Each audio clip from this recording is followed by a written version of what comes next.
పై నీ పేరున్న వెతుకులాట నీ బతుకు చివరకు చేరుతుంది ఏ చితికు. నువ్వు పండించే ధాన్యమే దేవుని గుళ్ళో ప్రసాదం, ఆ దేవుడికెందుకు తెలియదు మరి నీ ఇంట్లో నీ విషాదం. కళ్ళ కత్తుకొని తింటారు నీ కన్నీళ్ళెవరు బాపరు.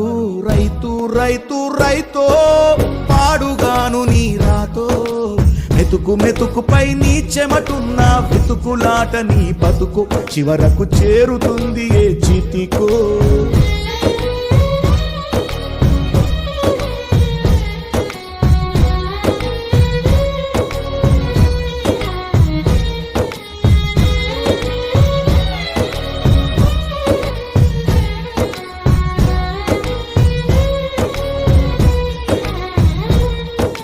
లక్షలు పెట్టి బంగారం కొని బలాదూర్